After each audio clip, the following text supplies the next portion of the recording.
سمعت قبل كده عن الجراحة العاطفية؟ لغة جديدة مختلفة للتعرف على الذات. وده منهج ابتكرته نور يوسف. مين هي نور يوسف؟ ليلى يوسف، والمعروفة باسم نور يوسف، اتولدت بجمهورية مصر العربية، وعند انتقالها لأسبانيا حصلت على الجنسية الأسبانية، تتقن اللغة العربية والإنجليزية والفرنسية والأسبانية. كنت بشتغل تور ليدر في شركة أمريكانية، كان العصر الذهبي بتاع السياحة. كنت بكسب فلوس بالدولار، وكنت عايشة في لوكاندات الماريوت والشيراتون والهيلتون. بالفلوس اللي أنا حوشتها خدت بعضي ومشيت إسبانيا. مشيت إسبانيا ليه؟ كنت بدور على نفسي، أنا مين؟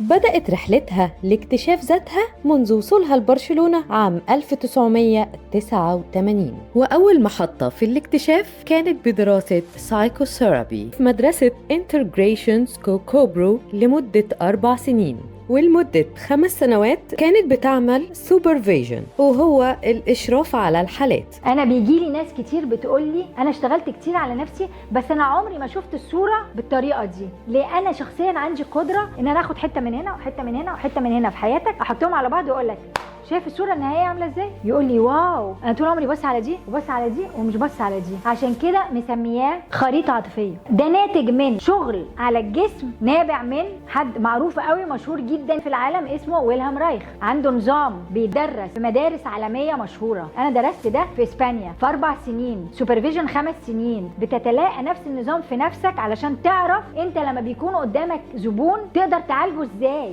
مش بندرس في كتاب.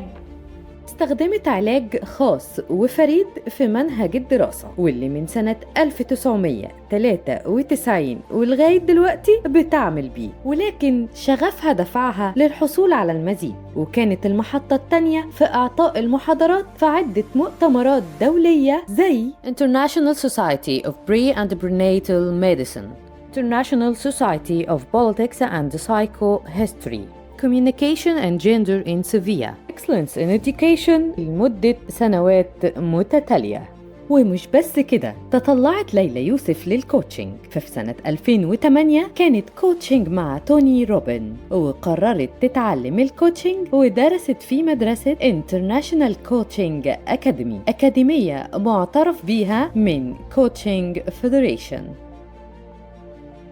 كوتش نور يوسف من الناس اللي وصلت لي اللايف كوتش بطريقة مختلفة جدا، ومارست أكتر من 1000 ساعة كوتشنج، ودربت ما يقرب من 10 معالجين بمصر. أنا ابتدى يطلب مني من معالجين كتير إن أنا أدرسهم وأفهمهم إيه اللي أنا بعمله. وده حصل ليه؟ لما اشتغلوا معايا شخصيا ولقيوا إن أنا قلبت حياتهم. في ناس كتير بتقول إنه سيشن معايا ب6 أشهر مع حد تاني أو سنة.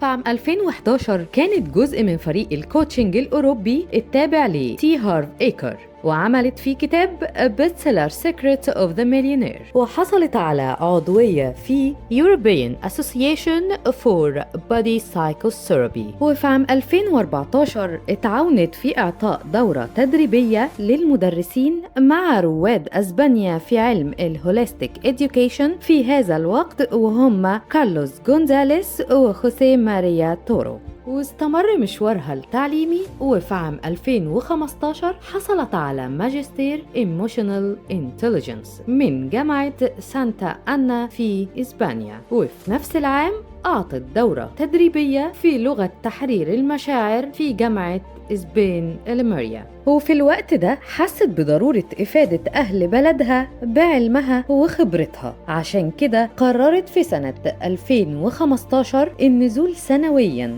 لمصر عشان تدي دورات تدريبية وعلاجية. وفي عام 2019 قررت في نقل إقامتها لمصر بشكل كامل. وفي نفس السنة أعلنت الجراحة العاطفية كنظام علاجي بيلخص كل اللي اتعلمته من سنة 1989 وحتى الآن في المجال. الجراحة العاطفية ده نظام شغل عاطفي أنا ابتكرته، نابع من 30 سنة تجربة في 3 مجالات: هيومانيستيك سايكوثيرابي، الكوتشنج اتعلمت منه حاجات، مشواري بتاع الحياة الروحاني اتعلمت منه مبادئ. أنا حطيت الحاجات دي كلها على بعضيها مع مهاراتي الشخصية في قدرتي إن أنا أربط والدم حاجات الناس مش متعودة تلدمها. ودي كانت رحلة في حياة نور يوسف اللي